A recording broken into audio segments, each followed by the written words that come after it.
I love tennis. More than a physical contest, more than a game of precision, it's a mental challenge against your opponent, against your self-doubt, and against your own impulses. But want-to-be professionals can waste a lifetime and fall just short of greatness. Because tennis is a broken sport. So that's a company forensic story.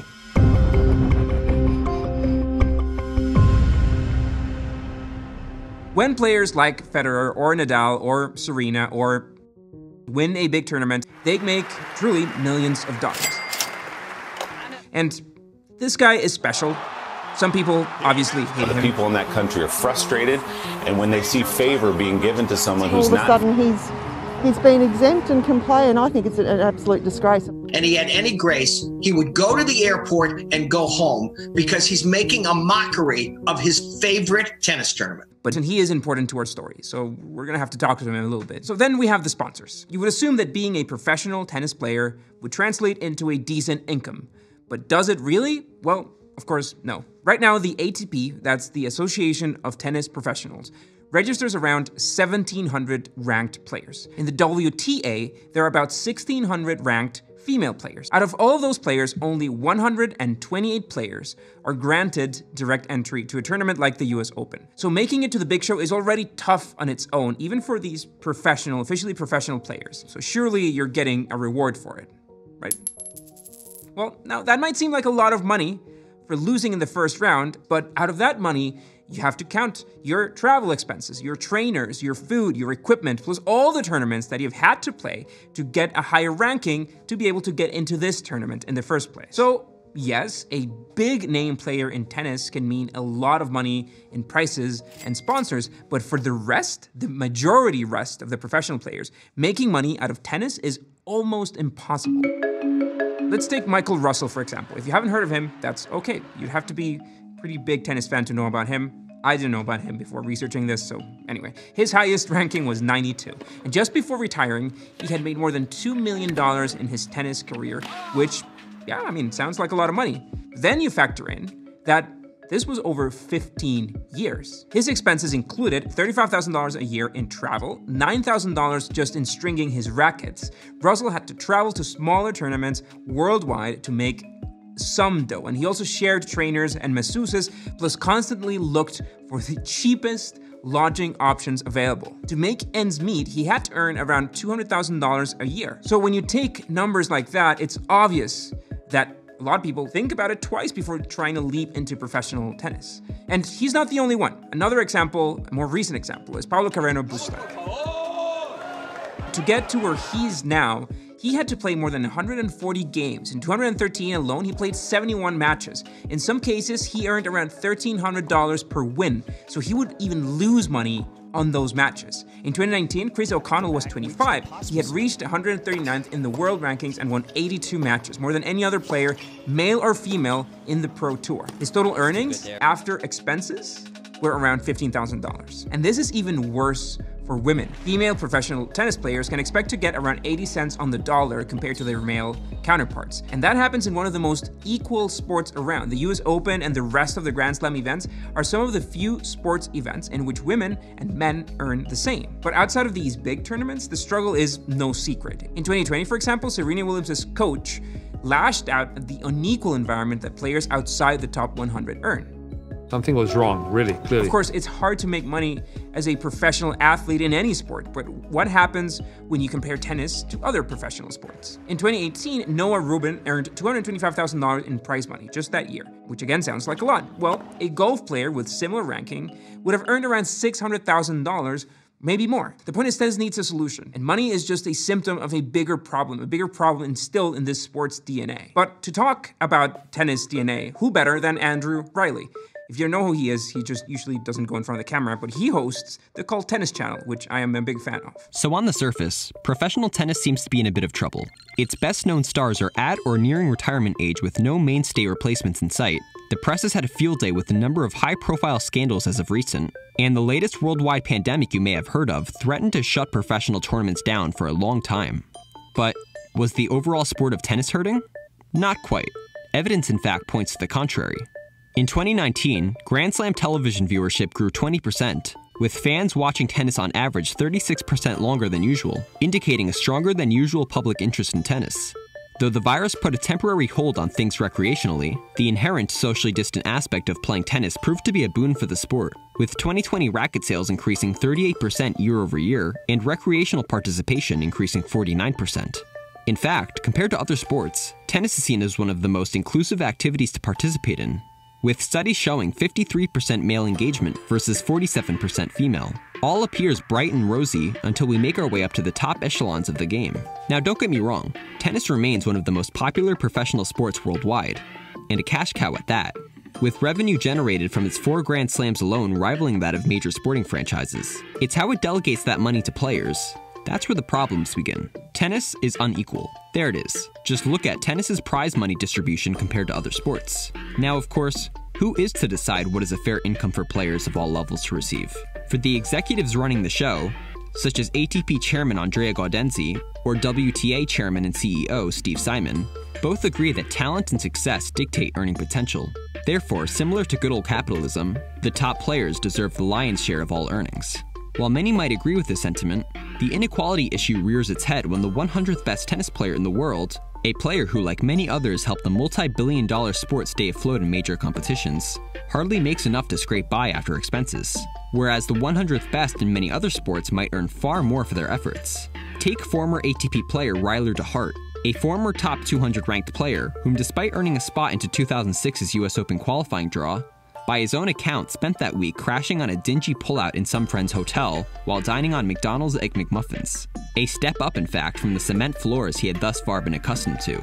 Unlike the majority of professional sports who provide accommodations for players while traveling, Ryler's total pro tennis income that year of $7,927 couldn't provide him much more, with his current LinkedIn profile even providing a sobering recount of his 6 years on the ATP Tour as playing all over the world, trying to put food on the metaphorical table. Though star-studded standouts such as Roger Federer and Serena Williams perhaps deserve monetary benefits for raising the sport's international profile to new heights, these players are fewer and farther between than ever.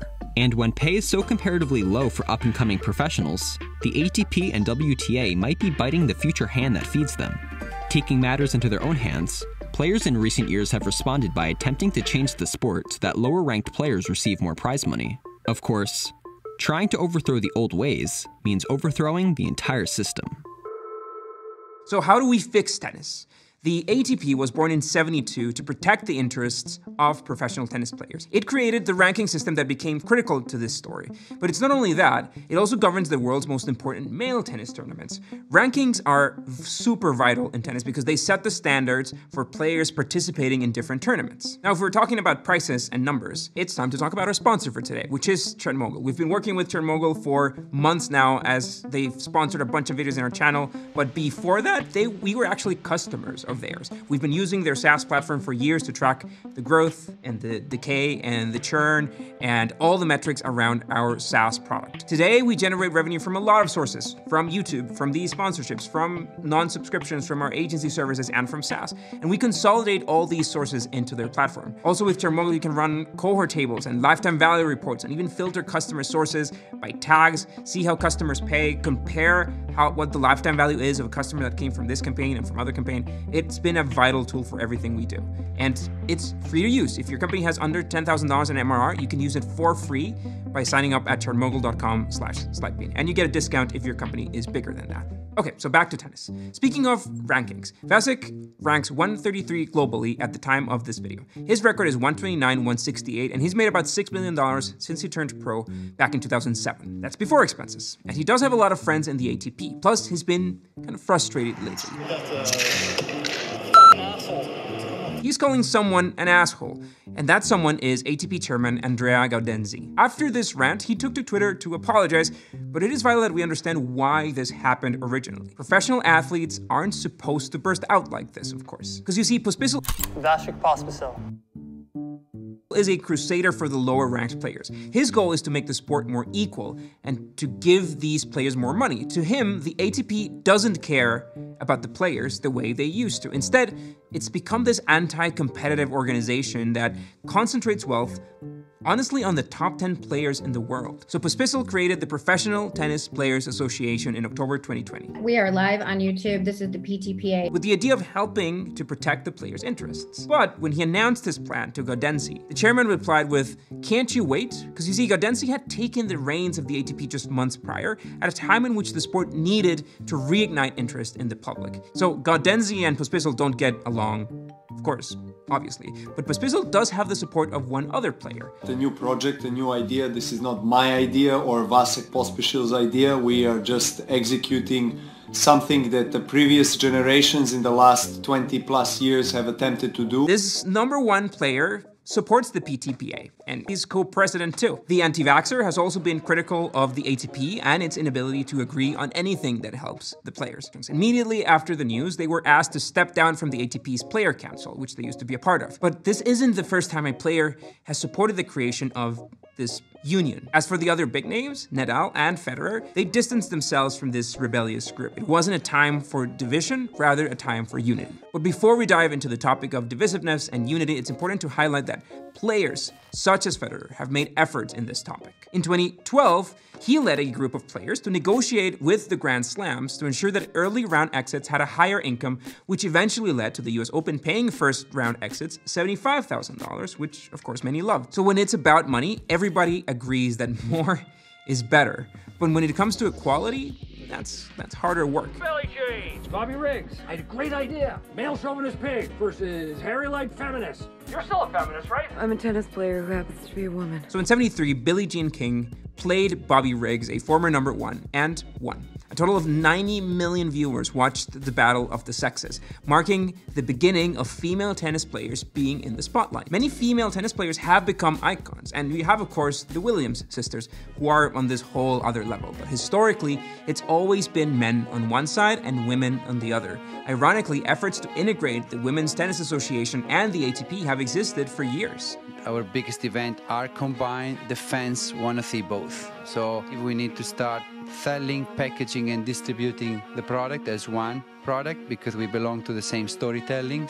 First, this would mean better scheduling for a larger audience instead of tournaments stealing attention from each other. Also, it would mean one single channel to handle all sponsorship and media. So in theory, money would have a more even distribution. Both organizations have shown some signs of integrating. A joint marketing and social media department.